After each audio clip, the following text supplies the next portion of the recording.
is time to roar around the ring coming off of Night of Champions in Saudi Arabia. We got SummerSlam coming up in New York, Saturday night's main event, and Evolution coming up in Atlanta. And AEW has All In Texas coming up. A ton of stuff going on.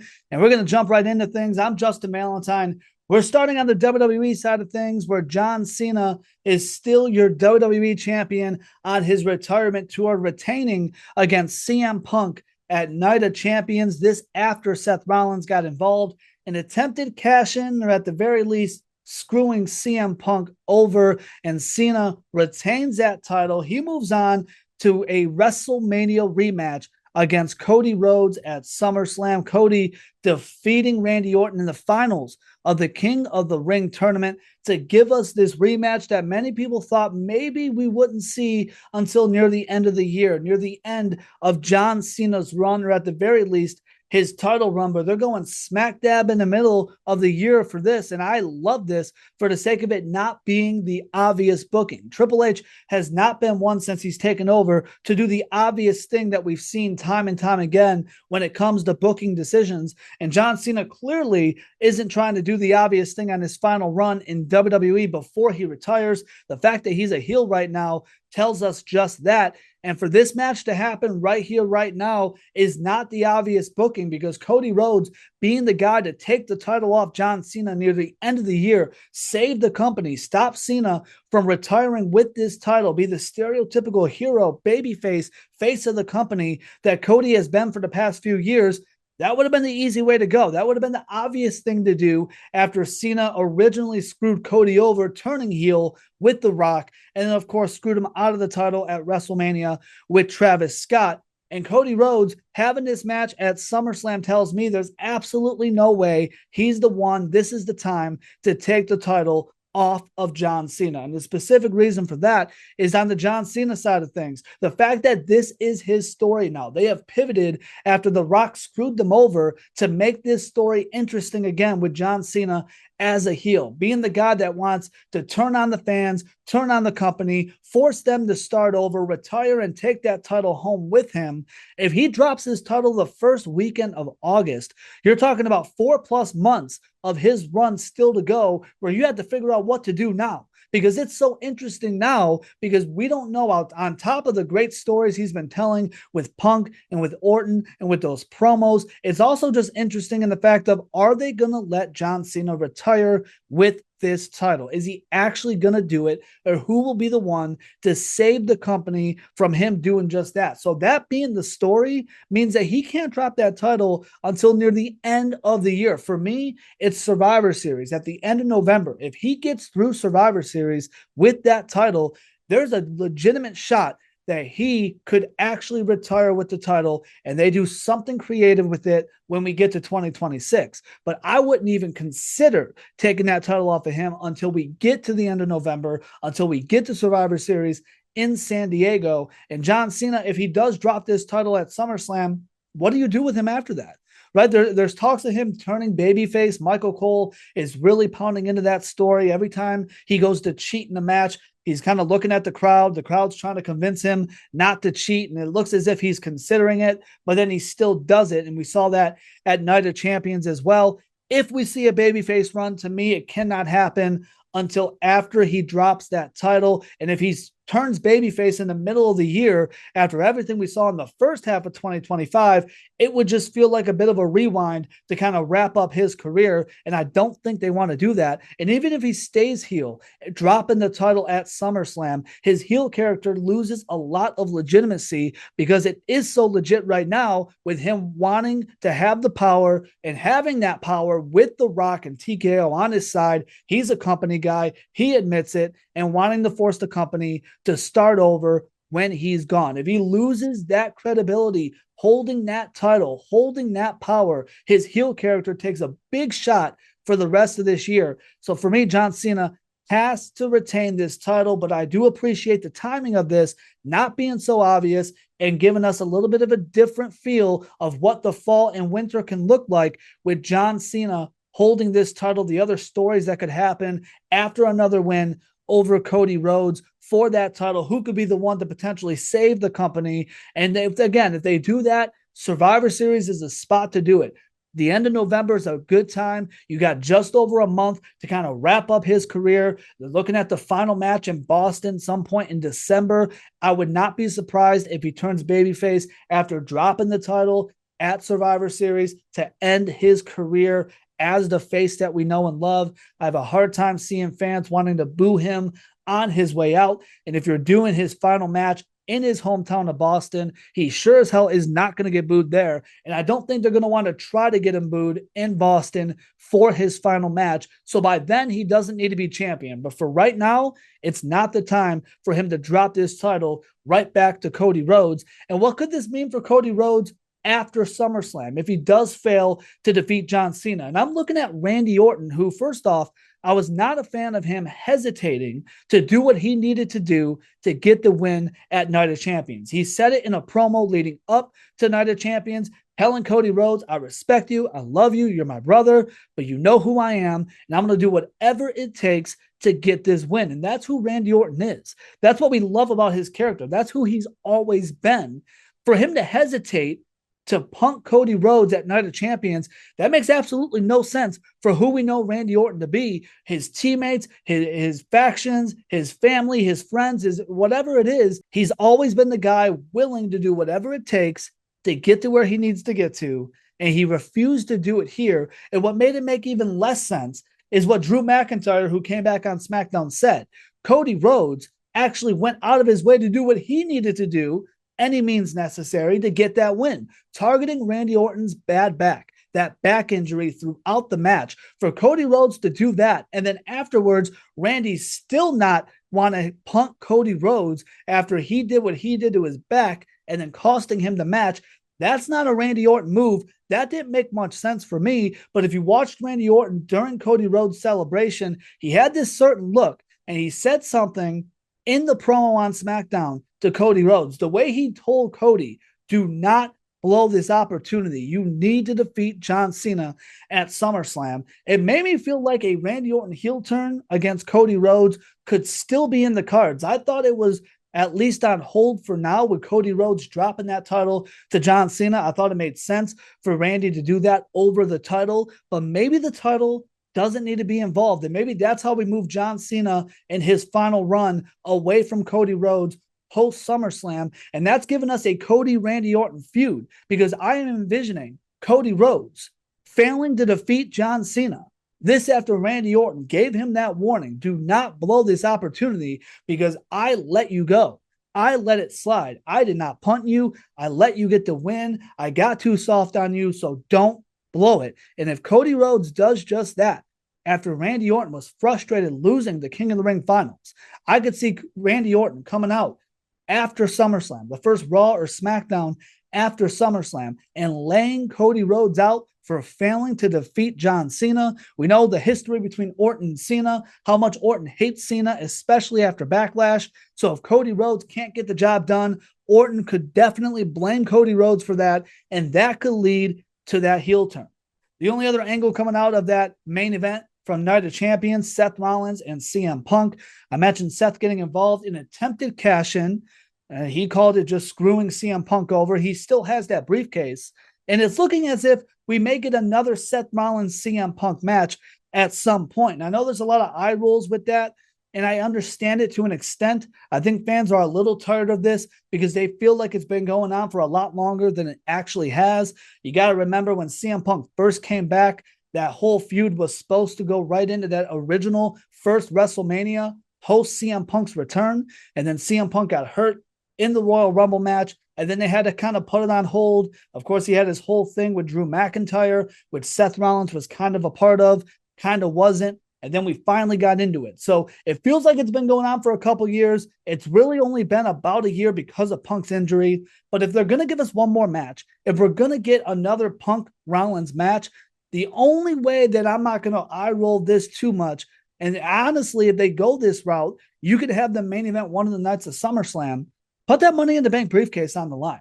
Seth Rollins, of course, I'm not saying he doesn't deserve to be the Money in the Bank holder. I'm not saying he should lose it, but it's very convincing to give us another main event between these two with odds like that on the line, especially with John Cena's story. We saw Seth and John Cena go back and forth at Night of Champions. We know the history with Punk and Cena. Punk is a former Money in the Bank holder, and it's very believable that either CM Punk or Seth Rollins could be the one to end John Cena's run, to take that title off of him, and doing so in a cash-in fashion. That's what they're both known for. Of course, Seth Rollins has the heist of the century. And again, he may not drop it, but I'm only saying if we're going to get this match one more time, you got to give some stakes. And neither guy is a champion right now. I don't think you take the title off of Gunther for this feud. But Seth Rollins holding that briefcase, if CM Punk wants to screw Seth Rollins right back, attempting to take that briefcase away from Seth is the perfect way to do it. And if we have to sit through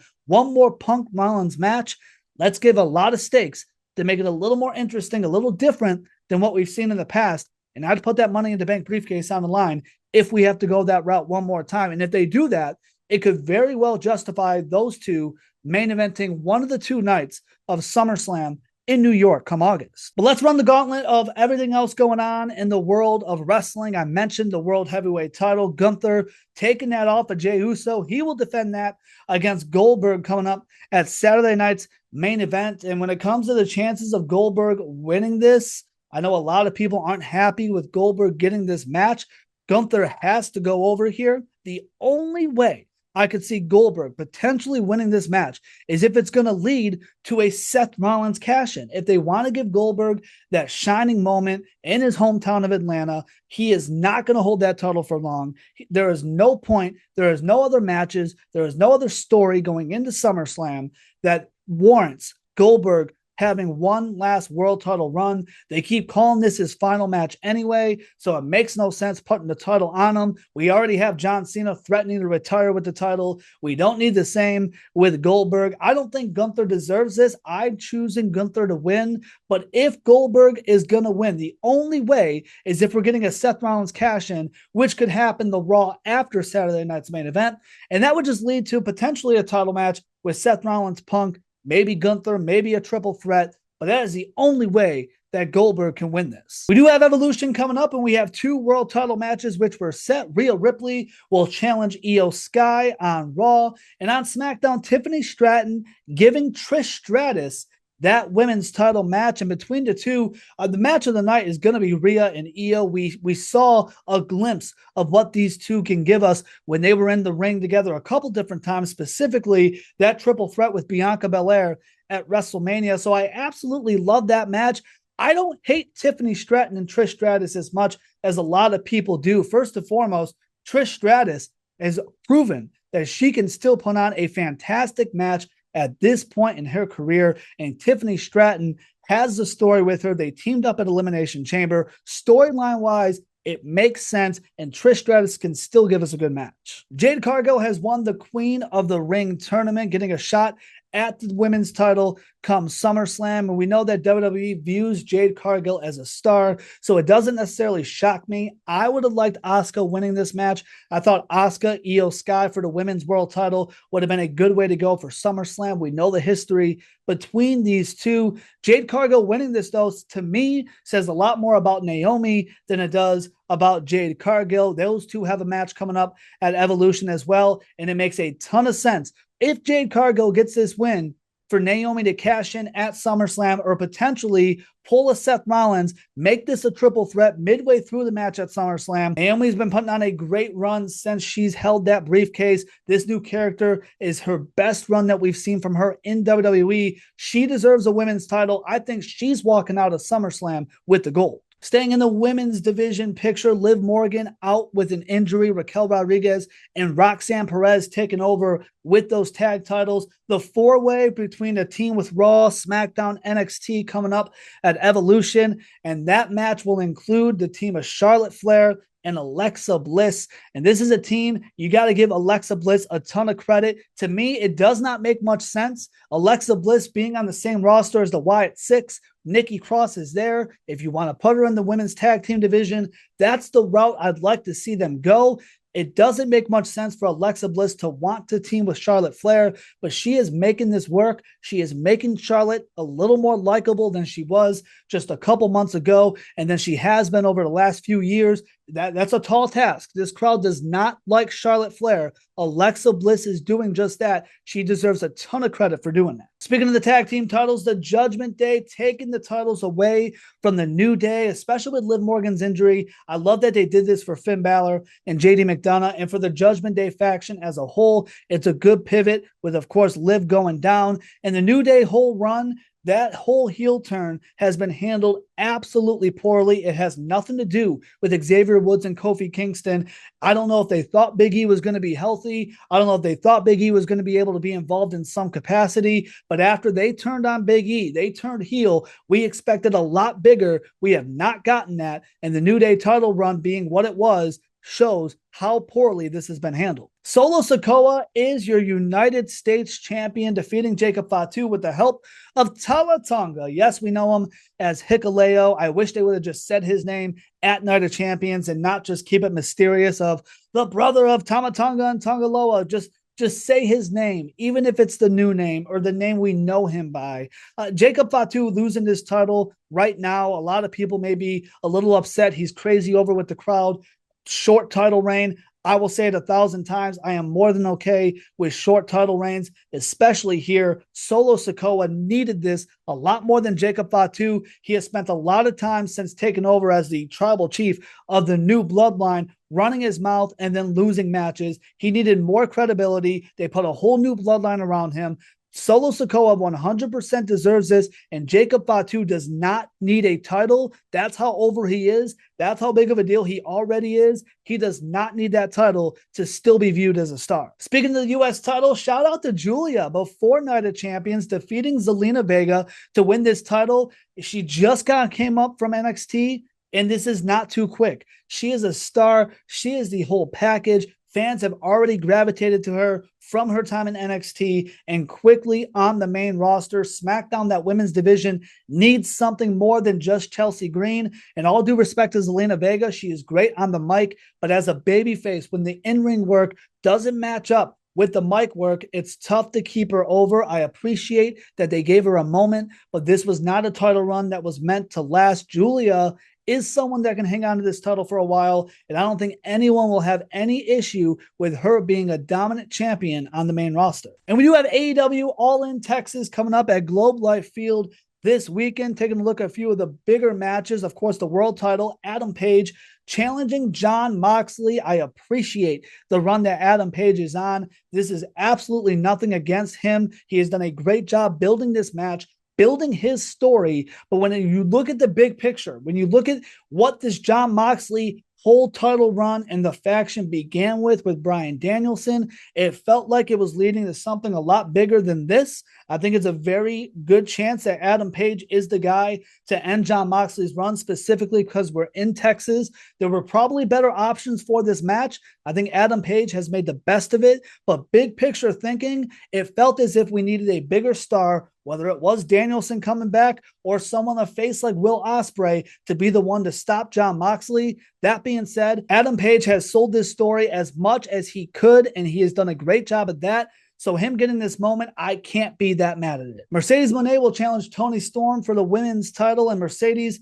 has been belt collecting, which I don't think is a smart move for this women's division. It's a women's division that has struggled to make multiple stars. You have this many titles, spread the wealth. It is your opportunity to make this many stars. So putting all that love on one star is not the way to go. I do have a good feeling, especially with the way Mercedes has been handled. Toni Storm has kind of held this belt for a minute. I don't think anyone's sick of her character, but her title run has kind of felt like she's just there to put Mercedes over. This feels like a Mercedes Moné belt collecting moment, and that's exactly what it's going to be. And lastly, Swerve Strickland is teaming with Will Ospreay against the Young Bucks.